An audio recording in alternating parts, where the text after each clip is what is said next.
2023 मध्ये आम्ही कापूस आणि सोयाबीन उत्पादकाला अर्थसहाय्य योजना जाहीर केली। प्रति हेक्टरी 5,000 रुपये आणि प्रति लाभार्थी 2 हेक्टर पर्यंत मर्यादा। आतापर्यंत खाते संख्या 96 लाख आहे।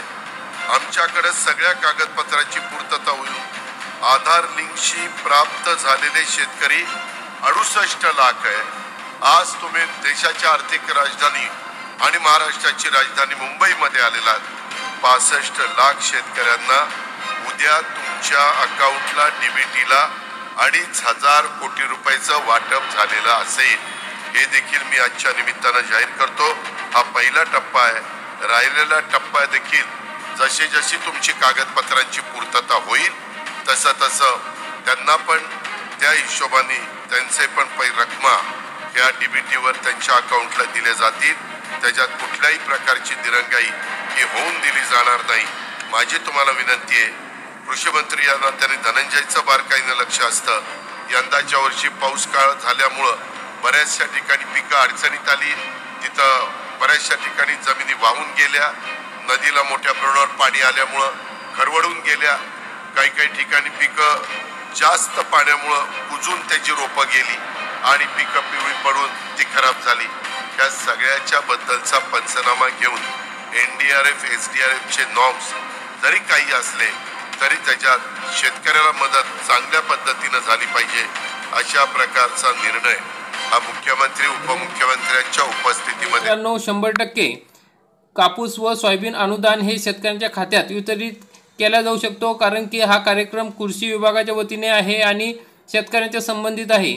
म्हणजे 26 तारखेला जमा होणार होते, नंतर 29 तारखेला आता या कार्यक्रमानिमित्त 100% हे शेतकऱ्यांच्या खात्यात जमा होणार आहेत। मित्रांनो, या ठिकाणी एक महत्त्वाची अपडेट आहे, ती अतिशय महत्त्वाची अशी सूचना कृषी विभागाच्या वतीने शेतकऱ्यांना करण्यात आली आहे। तर मग कोणत्या सूचना करण्यात आलेल्या आहे तर मित्रांनो, या ठिकाणी बघू शकता, महाराष्ट्र शासन कृषी विभाग सोयाबीन व कापूस अनुदान eKYC महत्त्वाच्या सूचना। मग या ठिकाणी पहिली सूचना आहे, जे शेतकरी नमो शेतकरी महासन्मान निधी योजनेमध्ये नोंदणी केलेले आहेत त्यांना या योजनेमध्ये eKYC करण्याची आवश्यकता नाही, त्यांना डायरेक्ट लाभ हस्तांतरण करण्यात येणार आहे। मित्रांनो, काही शेतकऱ्यांचे या ठिकाणी गैरसमज झाला आहे की जी कृषी विभागाने यादी पाठवली आहे त्या यादीमध्ये आमचे नाव नाही, मग आमचे नाव का नाही आहे? तर तुमची eKYC त्या ठिकाणी झालेली आहे, कारण की तुम्ही नमो शेतकरी महासन्मान निधी योजनेचा लाभ घेता। मग कृषी विभागामार्फत प्रसिद्ध केलेल्या यादीतील शेतकऱ्यांनाच eKYC करावी लागेल, त्याशिवाय त्यांना लाभ हस्तांतरण करता येणार नाही। मग कृषी विभागाने जी यादी प्रसिद्ध केली आहे त्यांनाच फक्त eKYC करण्याची गरज आहे, इतर शेतकऱ्यांना eKYC करण्याची गरज नाही, कारण की ते नमो शेतकरी महासन्मान निधी योजनेचा लाभ घेतात।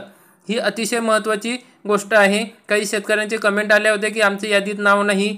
तर मित्रांनो, तुम्ही नमो शेतकरी योजनेचे या ठिकाणी लाभ घेता, त्यामुळे तुम्हाला eKYC करण्याची गरज नाही। ज्यांना लाभ घेत नाही त्यांनाच ही eKYC किंवा ज्यांची eKYC झालेली नाही असे शेतकऱ्यांचे 10% शेतकऱ्यांचेच हे नावं आलेले आहेत। ज्या शेतकऱ्यांचे आधारशी मोबाईल क्रमांक लिंक नाही त्यांनी आपल्या जवळील महाई-सेवा केंद्रावरती जाऊन बायोमेट्रिक पद्धतीने आपली eKYC पूर्ण करावी। ही तिसरी सूचना महत्त्वपूर्ण सूचना आहे की जर आपलं मोबाईल क्रमांक लिंक नाही आहे आधारशी तर ती लवकरच आपण सेवा केंद्रावर जाऊन बायोमेट्रिक पद्धतीने eKYC पूर्ण करून घ्यावी। तसेच चौथी सूचना आहे ती अतिशय महत्त्वाची मित्रांनो, शेतकऱ्यांसाठी या योजनेच्या अनुषंगाने बऱ्याच फसव्या लिंक पाठवल्या जाऊ शकतात। म्हणजे तुम्हाला या ठिकाणी क्लिक करा, तुमची eKYC पूर्ण करा, अशा प्रकारच्या ज्या काही मोबाईलवर व्हॉट्सअपवर काही लिंक येऊ शकतात। त्यामुळे शेतकरी बांधवांनी आपला आधार क्रमांक आणि OTP हा कोणत्याही अनोळखी व्यक्तीसोबत शेअर करू नये। म्हणजे तुम्हाला मोबाईलवर काही मेसेज आला आणि तुमची eKYC करून देतो, तुम्ही त्या व्यक्तीला ओळखत नाही, अशा व्यक्तीला तुम्ही तुमचा OTP आणि आधार क्रमांक देऊ नका। याबाबत शेतकरी बांधवांना काळजी घ्यावी। अशा महत्त्वपूर्ण सूचना या ठिकाणी सोयाबीन व कापूस अनुदान eKYC बाबत कृषी विभागाने या ठिकाणी दिलेले आहे। मित्रांनो, अशा प्रकारची महत्त्वाची अपडेट होती। आपण पुराव्यानिशी या ठिकाणी माहिती बघितलेली आहे। मित्रांनो, या ठिकाणी 100% शक्यता आहे की आज ज्या शेतकऱ्यांचे eKYC पूर्ण आहेत त्या शेतकऱ्यांच्या खात्यामध्ये सोयाबीन व कापूस अनुदानचे पैसे येऊ शकणार आहे। तर मित्रांनो, जर आपल्याला हे पैसे मिळाले तर कमेंटमध्ये नक्की कळवा.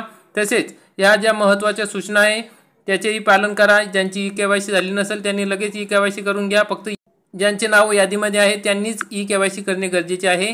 आणि ही यादी आपल्या सर्व WhatsApp ग्रुपवर, शेतकरी यांच्या ग्रुपवर, तसेच त्या ठिकाणी कार्यालयात लावण्यात आलेले आहे, ते आपण बघून घ्या. तर अशा प्रकारच्या महत्त्वाच्या अपडेट आणि महत्त्वपूर्ण माहिती जाणून घेण्यासाठी मित्रांनो चॅनलला सबस्क्राईब करा, बेल आयकॉनला क्लिक करा, म्हणजे असेच महत्त्वाचे अपडेट आपल्याला वेळोवेळी मिळत राहतील. धन्यवाद. जय हिंद, जय महाराष्ट्र.